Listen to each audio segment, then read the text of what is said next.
ဇန်နဝါရီအပြောင်းရွှေ့ကာလသည်ယနေ့တနင်္လာနေ့ညတွင်ပြီးဆုံးတော့မည်ဖြစ်ပြီးမန်ယူအသင်းသည်ကြားဖြတ်နည်းပြမိုက်ကယ်ကာရစ်မက်ချိုကာရက်လက်ထက်တွင်ရလဒ်ကောင်းများပြန်လည်ရရှိနေချိန်၌နောက်ဆုံးမိနစ်အားဖြည့်မှုအချို့ပြုလုပ်ရန်ချိတ်ဆက်မှုများရှိနေသည်ထွက်ခွာသွားသည့်လူငယ်ကစားသမား9ဦး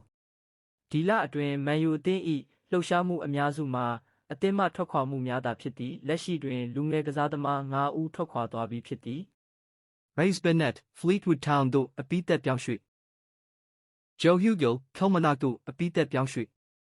Sam Mather, တူရကီကလပ် Kayserispor သို့အလွတ်ပြောင်းရွှေ့ခြင်းဖြင့်ပြောင်းရွှေ့ Toby Collier, Hull City သို့အငှားထွက် West Brom အငှားခရီးစဉ်ကိုအဆုံးသတ်ပြီးနောက် Harry MS, Norwich City သို့အငှားဖြင့်ပြောင်းရွှေ့ဘာစီလိုနာအသင်း၏အသက်22နှစ်အရွယ်ကွင်းလယ်လူမာကက်ဆက်တော့ကိုမန်ယူအသင်းကစိတ်ဝင်စားနေသည်အကြောင်းရင်းဝါရင်ကွင်းလယ်လူကက်ဆမီရိုသည်ယခုရာသီအကုန်တွင်အသင်းမှထွက်ခွာတော့မည်ဖြစ်ရာအသင်း၏နေရာကိုအစားထိုးရန်ဖြစ်သည်အခြေအနေကက်ဆက်တော့တွင်စာချုပ်ပါရော်ကြေးငွေပေါင်89တန်းခန့်ရှိနေသဖြင့်အပြောင်းရွှေ့မှာခက်ခဲနိုင်တော့လဲမန်ယူကရင်းကိုရရှိရန်အတွက်မာကတ်စ်ရတ်ဖ်ကိုအလဲအထက်အဖြစ်အသုံးပြုနိုင်သည်ဟုသတင်းများထွက်ပေါ်နေသည် Ruben Neves ကိုလက်လွတ်ရပွဲရှိခြင်း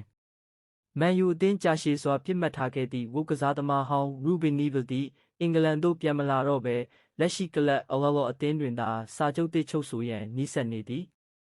နောက်ဆုံးသတင်းအသက်29နှစ်အရွယ်ရှိတော်မူ Neves သည်ဆော်ဒီကလပ်နှင့်3နှစ်သက်တမ်းတိုးစာချုပ်ချုပ်ဆိုတော်မူဖြစ်သောကြောင့်မန်ယူအသင်းအတွက်ကွင်းလယ်အားဖြည့်ရန်အခွင့်အရေးမှာပျောက်ကွယ်လူနီပါဖြစ်နေသည်အနှစ်ချုပ်မိုက်ကယ်ကာရစ်သည်အသင်းကိုအောင်မြင်အောင်ဦးဆောင်နေတော်လဲအပြောင်းရွှေ့နောက်ဆုံးနေ့တွင်အသစ်ခေါ်ယူမှုထက်ထွက်ခွာမိသူများကိုသာပိုမိုအာရုံစိုက်နေရသည့်အခြေအနေဖြစ်ပါသည်